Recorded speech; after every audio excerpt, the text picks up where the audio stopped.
Hello and welcome dear students in VV educational services Bhopal.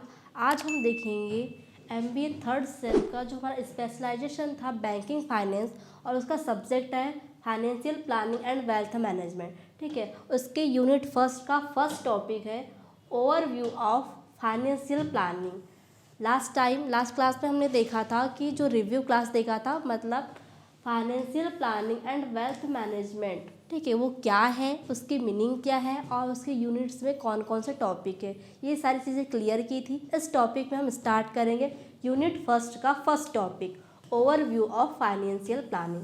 ठीक है, financial planning की meaning मैंने आपको बताया था। फाइनेंशियल प्लानिंग का मतलब होता है कि जो भी आपकी इनकम है, आपका एक्सपेंस है, ठीक है, जो भी सेविंग है उसको इस प्रकार प्लान करना ताकि आपको आपके फ्यूचर में और कोई ज़रूरत पड़ती है, जैसे कि आपको एजुकेशन के लिए, ठीक है, कोई मकान ख़रीदना है, कोई प्रॉपर्टी ख़रीदनी है, ठीक है, कहीं इन्वेस्टमेंट करना है, इन सारी चीज़ों के लिए जो आप अपने इनकम, अपना जो पैसा है उसको क्या करो, फाइनेंशियल प्लानिंग। ठीक है, स्टार्ट करते हैं। फाइनेंशियल प्लानिंग डेफिनेशन देखते हैं इसकी।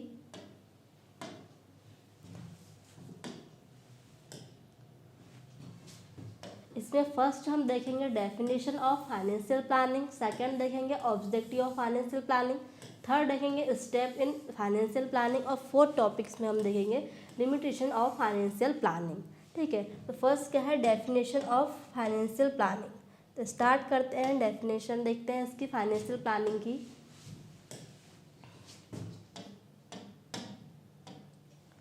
ठीक है,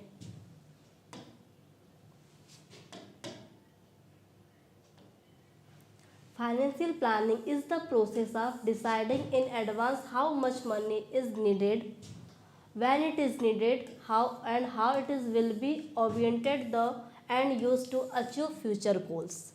ठीक है, वित्तीय नियोजन, फाइनेंशियल प्लानिंग की हिंदी मीनिंग होती है वित्तीय नियोजन या उसको बोल सकते हैं हम वित्तीय योजना। ठीक है, वित्तीय योजना या फाइनेंशियल प्लानिंग का अर्थ होता है या वह प्रक्रिया होती है जिसमें क्या किया जाता है, जिसमें से पहले से तय किया जाता है कि भविष्य में कितने धन की आवश्यकता होगी, मतलब कितने पैसों की ज़रूरत होगी, मतलब उसका एक्सपेंस कितना होगा, ठीक है, उसकी इनकम अभी कितनी है, वह धन आप कहाँ इन्वेस्ट करेंगे, वह धन आपको कब चाहिए होगा, ठीक है, उसे आप किन स्रोतों से प्राप्त करेंगे और उसका सही उपयोग कैसे किया जाएगा। जैसे कि मैंने आपको फाइनेंशियल प्लानिंग में बताया था कि उसमें क्या होता है, आपकी जो इनकम है, एक्सपेंस है, जो सेविंग है, उन सारी चीज़ों को क्या किया जाता है, प्लान किया जाता है, उनकी प्लानिंग किया जाता है कि आपको कब यूज़ करना है, कहाँ यूज़ करना है, आपको कहाँ पैसा कहाँ से आएगा या आपको किस किस चीज़ की ज़रूरत फ्यूचर में पड़ेगी। मतलब आपको फर्स्ट से लेकर लास्ट तक, ठीक है, मतलब लाइफ टाइम के लिए जो आप प्लानिंग करते हैं वही क्या कहलाती है, फाइनेंशियल प्लानिंग कहलाती है। तो फाइनेंशियल प्लानिंग की डेफिनेशन क्या है, फाइनेंशियल प्लानिंग क्या है, एक प्रोसेस है या वह प्रक्रिया है जिसमें पहले से तय किया जाता है कि आपका जो पैसा है वो भविष्य में या फ्यूचर में उस धन की आवश्यकता कब होगी, कहाँ होगी, आप उसको कहाँ खर्च करेंगे और किन किन स्रोतों से या किन सोर्सों से आप उसको प्राप्त करेंगे और कहाँ उनको इन्वेस्ट करेंगे। ठीक है, एग्जाम्पल देखिए फाइनेंशियल प्लानिंग का। मान लीजिए कोई व्यक्ति दुकान खोलना चाहता है, ठीक है, तो वह क्या सोचेगा, सबसे पहले वो अपने फाइनेंशियल प्लानिंग कैसे करेगा। देखो, अगर उसको दुकान खोलना है तो उसको क्या पैसों की ज़रूरत होगी, ठीक है, पैसों की ज़रूरत वो क्या करेगा, सबसे पहले फाइनेंशियल प्लानिंग करेगा। कैसे कि दुकान के लिए कितने पैसे चाहिए होंगे, मतलब उसका रेंट के लिए, उसका सामान कितने का आएगा, वो फर्नीचर कितने का होगा। ठीक, कि किसी भी दुकान में ये सारी चीज़ों की ज़रूरत पड़ती है कि सामान भी आएगा, फर्नीचर भी आएगा, उसका रेंट भी देना है। तो सबसे पहले क्या किया जाएगा, सबसे पहले प्लानिंग क्या किया जाएगा, कितने पैसे चाहिए दुकान को खोलने के लिए या ओपन करने के लिए। ठीक है, पैसे कब चाहिए होंगे, पैसे कहाँ से आएंगे। ठीक है, अब आप कहाँ कहाँ बचत कर सकते हैं या कहाँ कहाँ आप फाइनेंशियल प्लान कर सकते हैं। आप अपना पैसा बैंक में रखते हैं, ठीक है, एफडी करवाते हैं, अदर कहीं शेयर बॉन्ड में इन्वेस्ट करते हैं। तो सबसे पहले क्या होगा, पैसे कहाँ चाहिए, कब चाहिए, कितने लगेंगे, कहाँ से आएंगे, बचत।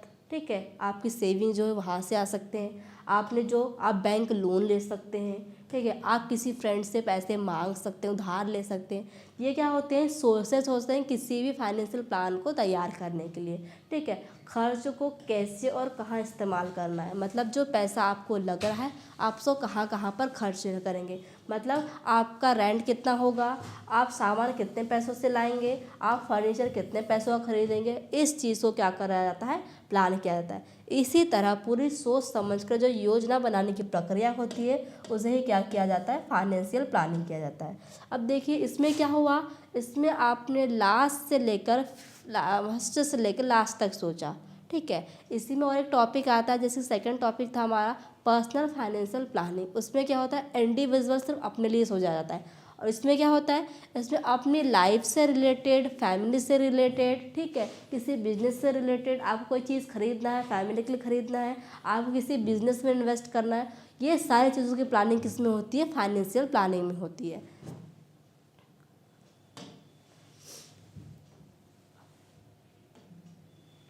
अब हम देखेंगे ऑब्जेक्टिव ऑफ फाइनेंशियल प्लानिंग। ठीक है, कि जो फाइनेंशियल प्लानिंग है जो हमने देखा उसके उद्देश्य क्या क्या है। ठीक है, वो क्यों क्यों काम करता है, उसमें क्या क्या उद्देश्य होते हैं। फर्स्ट है इसमें एक्यूरेट फंड्स, पर्याप्त धन, to ensure that enough fund are available whenever required, यह सुनिश्चित करना है कि जब भी आवश्यकता हो पर्याप्त धन उपलब्ध हो। ठीक है। फाइनेंशियल प्लानिंग क्यों ज़रूरी है, उसका उद्देश्य क्या है, क्योंकि फाइनेंशियल प्लानिंग से आपको जब भी पैसों की ज़रूरत होती है आप ले सकते हैं, क्योंकि आपने फाइनेंस जो प्लान किया है कैसे कैसे किया है, आपने अपने इनकम, आपने अपने एक्सपेंस, ठीक है, जो भी आपकी सेविंग सब कुछ उसमें लगा दिया है। तो आपको जब भी ज़रूरत पड़ेगी आप क्या कर सकते हैं, उसका यूज़ कर सकते हैं। इसलिए क्या है, फाइनेंशियल प्लानिंग ज़रूरी है। और उसका उद्देश्य क्या है, उसका उद्देश्य है धन को पर्याप्त रूप में रखना। ठीक है, पर्याप्त धन आपके पास रहना चाहिए ताकि आपको जब भी ज़रूरत पड़े आप उसको यूज़ कर सकें। फिर सेकंड टॉपिक सेकंड है इसका balancing of cost and risk, लागत और जोखिम का संतुलन। ठीक है, to maintain a balance between the cost of fund and the associate risk. ठीक है, इसका सेकंड उद्देश्य है कि यह सुनिश्चित करना है कि धन जुटाने की लागत और उससे जुड़े जोखिम में संतुलन बना रहे। ठीक है, यह इसलिए भी ज़रूरी है। उसका उद्देश्य यह है कि आपके पास जब भी आपको पैसे की ज़रूरत पड़ती है तो आप क्या कर सकते हैं, वहाँ से पैसा ले सकते हैं। आपने जैसा फाइनेंशियल प्लानिंग करके रखा है, आपने जहाँ जहाँ पर इन्वेस्टमेंट कर रखा है, आप क्या कर सकते हैं, आपको ज़रूरत पड़ने पर आप वहाँ से पैसा जुटा सकते हैं। ठीक है, अगर कोई रिस्क होता है तो आप उस रिस्क से क्या करते हैं, उसको मेंटेन कर सकते हैं। अगर आपको रिस्क हुआ, जैसे कुछ हो जाता है, किसका एक्सीडेंट हो जाता है, किसी को पैसे देने या फिर कोई फंक्शन अरेंज करना है आपको, तो आप क्या कर सकते हैं, आप उस टाइम आपने जो फाइनेंशियल प्लान बना के रखा है उसमें से पैसे जुटाकर उस रिस्क को क्या कर सकते हैं, प्रोटेक्ट कर सकते हैं। इसलिए क्या है, इसलिए फाइनेंशियल प्लानिंग ज़रूरी है। अब थर्ड देखते हैं इसमें। ठीक है, थर्ड है flexibility, to keep financial plan flexible so that change in business condition can be meet. वित्तीय योजना में लचीलापन रखना ताकि व्यवसाय की बदलती परिस्थितियों के अनुसार योजना बदल सके। ठीक है, अब देखिए इसमें लिखा है कि या इसमें बताया गया है कि फाइनेंशियल प्लानिंग इसलिए ज़रूरी है क्योंकि ज़रूरत पड़ने पर आप क्या कर सकते हैं, अतिरिक्त इन्वेस्टमेंट कर सकते हैं या फिर आप क्या कर सकते हैं, लोन लेने की सुविधा भी इसमें होती है। क्योंकि आपने ऐसा फाइनेंशियल प्लान बना के रखा है कि आपको जब भी ज़रूरत पड़ेगी आप क्या कर सकते हैं, उसको यूज़ कर सकते हैं। और आप उतना मैनेज नहीं कर पा रहे तो आप क्या कर सकते हैं, आप लोन भी ले सकते हैं। इसमें इस चीज़ की सुविधा होती है। अगर आपने पैसा बैंक में रखा है तो आप क्या कर सकते हैं, बैंक से ले सकते हैं। और उतना कवर नहीं हो पाता आप क्या कर सकते हैं, बैंक से लोन भी ले सकते हैं। ठीक है, फिर है लॉन्ग टर्म व्यूज़।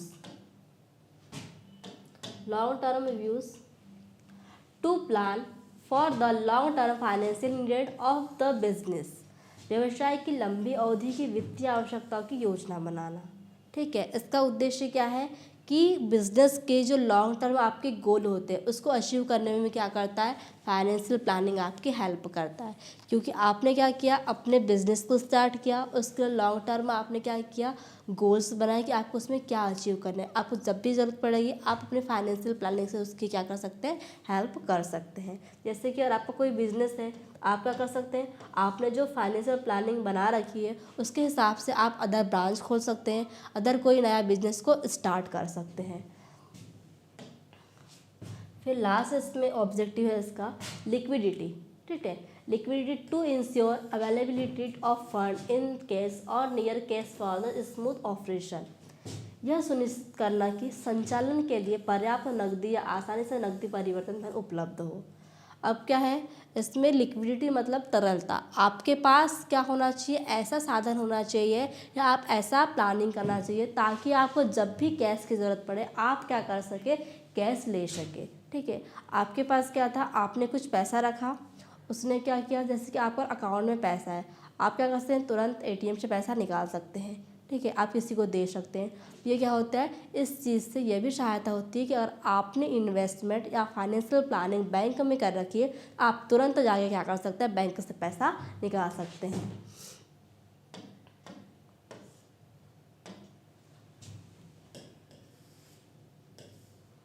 ठीक है, अब देखेंगे हम स्टेप्स ऑफ फाइनेंशियल प्लानिंग। ठीक है, फाइनेंशियल प्लानिंग किन किन स्टेप्स में की जाती है। ठीक है, इसमें फर्स्ट स्टेप है एस्टैब्लिशिंग फाइनेंशियल ऑब्जेक्टिव्स, वित्तीय उद्देश्यों की स्थापना। सबसे पहले क्या करना है, आपका जो फाइनेंशियल प्लान है उसको क्या करना है, एस्टैब्लिश करना है। ठीक है, कि आप वो फाइनेंशियल प्लानिंग किस चीज़ के लिए कर रहे हैं और कब तक के लिए कर रहे हैं। Deciding clearly the short term and long term financial goal of the business, व्यवसाय के अल्पकालीन और दीर्घकालीन वित्तीय लक्ष्यों को पहले से तय करना। ठीक है, फाइनेंशियल प्लानिंग की फर्स्ट स्टेप क्या होती है, फर्स्ट स्टेप ये होती है कि आपको क्या करना है, अपने व्यवसाय के लिए शॉर्ट टर्म या लॉन्ग टर्म किस प्रकार की वित्तीय योजना बोल सकते हैं या फिर आपकी जो फाइनेंशियल गोल है उसको क्या कर सकते हैं, पहले से आपको तय करना होता है। आप देखेंगे कि अगर आपको शॉर्ट टर्म करना है तो आप उस हिसाब से क्या करेंगे, फाइनेंशियल प्लानिंग करेंगे। आपको लॉन्ग टर्म गोल अचीव करना है, ठीक है, आप उस हिसाब से फाइनेंशियल प्लानिंग मतलब सेट करेंगे। ठीक है, जिसकी शॉर्ट टर्म कर्मचारी को वेतन देना है, लॉन्ग टर्म नई फैक्ट्री खोलना है। आप पहले देखेंगे अगर आपको सिर्फ कर्मचारी का वेतन देना है आप क्या करेंगे, इस हिसाब से फाइनेंशियल प्लानिंग करेंगे। अगर आपको लॉन्ग टर्म जिसका आपको फैक्ट्री खोलना है आप क्या करेंगे, इस हिसाब से अपने फाइनेंशियल प्लानिंग करेंगे। इसकी फर्स्ट स्टेप क्या है, फर्स्ट स्टेप ये है कि आपके जो गोल्स हैं सबसे पहले उसकी स्थापना करना, पहले उसको इस्टेब्लिश करना कि देखना कि आपको फ्यूचर में क्या करना है। ठीक है, फिर सेकंड स्टेप है फॉर्मुलेटिंग फाइनेंशियल पॉलिसीज, वित्तीय नीति बनाना। ठीक है, फर्स्ट में क्या हुआ, फर्स्ट में हमने सबसे पहले उसको स्थापना कर दी, हमने देख लिया कि हम किस चीज़ के लिए फाइनेंशियल प्लानिंग करनी है। अब सेकंड हम उसकी क्या बनाएंगे, पॉलिसी बनाएंगे। ठीक है, making policy related to raising using and distributing funds, यह तय करना कि पैसा कैसे जुटाया जाएगा, कहाँ खर्च होगा और कैसे नियंत्रित किया जाएगा। ठीक है, अब सेकंड कंडीशन क्या है, सेकंड कंडीशन ये है कि फाइनेंशियल प्लानिंग करने के लिए सबसे पहले उसकी नीतियाँ बनाना पड़ेगा कि आपको कहाँ खर्च करना है, ठीक है, कहाँ पैसे आपको जोड़ना है और उसको पैसे को कहाँ कहाँ आप यूज़ करेंगे। ठीक है, या फिर कुछ प्रॉब्लम आती है तो कैसे कंट्रोल में लाएंगे, इस चीज़ की क्या करना है आपको, सबसे पहले नीतियाँ बनाना है या पॉलिसी बनाना है। जैसे एग्जाम्पल देखिए, यह नीति बनाना कि धन बैंक लोन से लिया जाएगा या शेयर जारी करके, आपको कहाँ इन्वेस्ट करना है, आपको बैंक में रखना है पैसा, कोई शेयर खरीदना है, ठीक है, शेयरों में इन्वेस्टमेंट करके रखना है, ये सारी चीज़ों की आप सबसे पहले क्या करेंगे, उसकी नीतियाँ बनाएंगे। फिर है थर्ड स्टेप में क्या होगा, फॉर्मुलेटिंग प्रोसीजर, जो प्रक्रिया है उसको बनाया जाएगा, जो भी प्रोसेस है आपकी उसको क्या किया जाएगा, फॉर्मुलेटिंग किया जाएगा या बनाया जाएगा। Laying down procedure to implement financial policies properly, जो आपने नीतियाँ बनाया है, जो आपने पॉलिसीज़ बनाया है उसको लागू करने के लिए या उसको एक्शन में लाने के लिए क्या किया जाएगा, एक स्पष्ट नियम और तरीके तय किए जाएंगे कि आपने जो पॉलिसीज़ बनाया है उसके अकॉर्डिंग आपके जो काम है, आपकी जो पॉलिसीज़ है उसको किस नियम से चलाना है, उसके लिए क्या किए जाएंगे, कुछ नियम और कुछ तरीके को तय किया जाएगा। ठीक है, फिर नेक्स्ट स्टेप में होगा प्रोवाइडिंग फॉर फ्लेक्सिबिलिटी, मतलब उसमें जो भी आप चीज़ें कर रहे हैं उसमें लचीलापन होना चाहिए, मतलब आप उस चीज़ को जो कर रहे हैं उसमें फ्लेक्सिबिलिटी होनी चाहिए। Keeping the financial plan flexible to adjust to changing economic condition, वित्तीय योजना में लचीलापन रखना ताकि बदलती आर्थिक परिस्थिति के अनुसार बदलाव किया जा सके। मतलब जो भी आप फाइनेंशियल प्लानिंग करें उसमें क्या हो, उसमें लचीलापन रखें ताकि अगर कोई भी इकोनॉमिक सिस्टम चेंज होता है, जैसे कि अगर हो सकता है इंटरेस्ट रेट बढ़ता है, महंगाई बढ़ती है, या फिर अगर शेयर में इन्वेस्ट कर रहे हैं, अगर शेयर गिरता है, ठीक है, या फिर शेयर बढ़ता है, मतलब हर कंडीशन में जो भी चीज़ें होती है, ठीक है, उस स्थिति में अगर आपको अपनी फाइनेंशियल प्लानिंग को चेंज करना है तो आप क्या कर सके, उसको चेंज कर सके। ठीक है, अब हम देखेंगे क्या इसकी लिमिटेशंस, उसके स्टेप्स देखे हमने। अब देखेंगे फाइनेंशियल प्लानिंग की लिमिटेशंस क्या होती है, उसकी कमियां कौन कौन सी थी। ठीक है, इससे फर्स्ट है डिफ़िकल्टी इन फॉरकास्टिंग, भविष्य का अनुमान लगाने में कठिनाई। अब देखिए जो हमारी फाइनेंशियल प्लानिंग होती है किसके लिए होती है, लाइफ टाइम के लिए होती है। आप स्टार्टिंग से लेके सोचते हैं लास्ट तक कि आपको कौन कौन सी चीज़ें करनी है। अब इसमें क्या होगा, इसकी एक लिमिटेशन थी, इसकी एक कमी थी, क्योंकि आप शुरू से लेकर लास्ट तक का पूरा एक साथ नहीं सोच सकते, आपको नहीं पता होता कि फ्यूचर में क्या होना है और कौन सी चीज़ हो जाएगी। इसलिए फाइनेंशियल प्लानिंग की क्या थी, एक कमियाँ भी थी। फर्स्ट कमी क्या इसकी थी, डिफ़िकल्टी ऑफ फोरकास्टिंग, मतलब आप भविष्य का अनुमान लगाने में कठिनाई होती थी। Future condition are uncertain so it is difficult to predict financial needs और एक्चुअलिटी। ठीक है, भविष्य के बारे में सही अनुमान लगाना कठिन होता है, इसलिए वित्तीय योजना पूरी तरह से सटीक नहीं हो पाती। मतलब आपने जो भी फाइनेंशियल प्लानिंग की है वो एकदम एक्चुअली करेक्ट नहीं हो सकती, क्योंकि आप भविष्य की प्लानिंग या आप भविष्य में जो कर रहे हैं उसका अनुमान एकदम सटीक नहीं लगा सकते, बिल्कुल करेक्ट नहीं लगा सकते, क्योंकि तो क्या होगा लाइफ में, कौन सी चीज़ होगी। अगर आप शेयर में इन्वेस्ट कर रहे हैं, हो सकता है शेयर गिर जाए। ठीक है, आप किसी भी चीज़ में इन्वेस्ट करते हैं, आप जिस प्रकार से फाइनेंशियल प्लानिंग अब नहीं करते, आप कोई बिजनेस ओपन करते हैं, ठीक है, तो हो सकता है कि वो बिजनेस आपका ना चले, आप उसको बिजनेस को चलाने के हिसाब से या बिजनेस ओपन करने के हिसाब से क्या करें, अपनी फाइनेंशियल प्लानिंग तैयार करें। पर हो सकता है कि जिस हिसाब से आप अनुमान लगा के आपने प्लानिंग कर रहे हैं उस हिसाब से आपका काम ना करे, या उस हिसाब से आपकी जो प्लानिंग है वो ना चल सके। इसलिए क्या थी, इसकी फर्स्ट लिमिटेशन क्या थी कि भविष्य का अनुमान लगाने में कठिनाई हो रही थी और इस हिसाब से प्लानिंग करने में दिक्कत जा रही थी। ठीक है, फिर सेकंड लिमिटेशन है इसकी डिफ़िकल्टी इन चेंजेस, परिवर्तन में कठिनाई। Once a financial plan is prepared it is not easy to change its quickly. एक बार वित्तीय योजना बन जाने के बाद उसे तुरंत बदलना आसान नहीं था।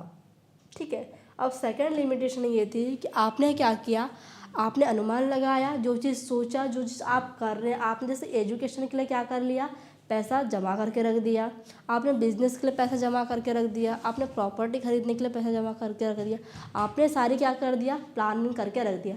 अगर आपके प्लान में कोई चेंज होता है तो आप क्विकली या फास्ट तरीके से अपनी फाइनेंशियल प्लानिंग को चेंज नहीं कर सकते। ठीक है, अगर आपने बिज़नेस का सोच रखा है, आपने बिज़नेस ओपन करने के लिए सोच लिया, आपने अगर सोच लिया कि आपको इस कोई भी एक बिज़नेस के बारे में सोचा और आपने उस बिज़नेस के हिसाब से क्या किया, प्लानिंग तैयार किया, फिर आपका मन क्या हुआ कि इस चीज़ में काम नहीं हो रहा है, ठीक है, उसकी सेल नहीं हो रही है, फिर आपने क्या किया, अपने जो बिज़नेस के बारे में सोचा था उसे चेंज करके दूसरे बिज़नेस करने के बारे में सोचा, तो क्या होगा, अब आपके फाइनेंशियल प्लानिंग में क्विकली कोई भी सटीक या कोई भी एक्शन डायरेक्ट लिया नहीं जा सकता, उसमें क्या लगता है, टाइम लगता है। ठीक है, सेकेंड लिमिटेशन ये थी। थर्ड लिमिटेशन देखते हैं इसकी,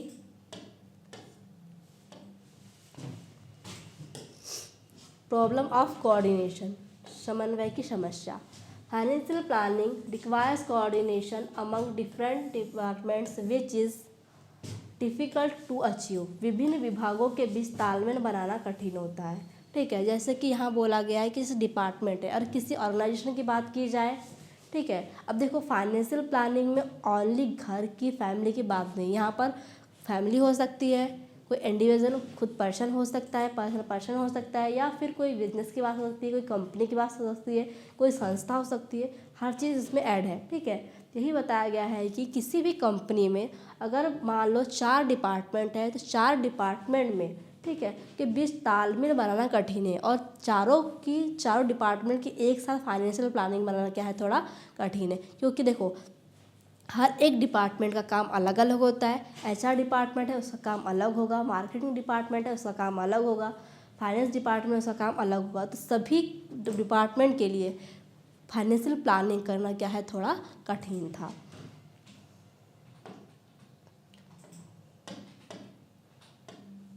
इसकी 4th लिमिटेशन है, ठीक है, रैपिड चेंज, तेजी से बदलाव आना। ठीक है, तेज़ी से बदलाव आना मतलब एनवायरनमेंट चेंज होना, जैसे कि आपके ऑर्गेनाइजेशन है उसका एनवायरनमेंट चेंज होना। ठीक है, हो सकता है कि अदर कोई चीज़ें हो जाए, आपका जो प्रोडक्शन है वो चेंज हो जाए, आपका प्रोडक्ट है जो सेल ना हो, मार्केट चेंज हो जाए, अदर चीज़ें हो सकती हैं। आर्थिक परिस्थितियों में तेज बदलाव से वित्तीय योजना प्रभावित हो जाती है। ठीक है, क्या हो रहा है इसमें, अगर इकोनॉमिक कंडीशन चेंज होती है, ठीक है, आपकी जो भी परिस्थितियाँ हैं, आर्थिक परिस्थितियाँ, उसमें अगर कोई भी बदलाव आता है तो क्या होगा, आपके जो फाइनेंशियल प्लानिंग है वो भी क्या होगी, प्रभावित होगी। ये भी क्या थी, उसकी लिमिटेशंस थी। क्योंकि देखो इकोनॉमिक सिस्टम, आर्थिक परिस्थिति में बदलाव आ सकता है क्योंकि महंगाई बढ़ सकती है, इंटरेस्ट रेट बढ़ सकता है, शेयर्स गिर सकते हैं, अदर कोई भी चीज़ हो सकती है, गवर्नमेंट के जो रूल्स हैं वो चेंज हो सकते हैं। ये सारी चीज़ें क्या आती है, इकोनॉमिक सिस्टम में आती है। अगर इकोनॉमिक सिस्टम चेंज होता है तो आपके फाइनेंशियल प्लानिंग भी क्या होगी, प्रभावित होगी। ये क्या था, ये था आपका लिमिटेशन किसके, फाइनेंशियल प्लानिंग की। ठीक है, तो ये था फाइनेंशियल प्लानिंग। फाइनेंशियल प्लानिंग के ऑब्जेक्टिव, कि उसके उद्देश्य क्या है, उसके स्टेप्स क्या थी, फाइनेंशियल प्लानिंग क्या क्या सोच के समझ के की जाती है, और उसकी कौन कौन सी कमियां थी, किस किस कंडीशन में फाइनेंशियल प्लानिंग सटीक नहीं बैठ रही थी। ठीक है, आई होप आपको आज का टॉपिक अच्छे से समझ में आया होगा। Thank you very much.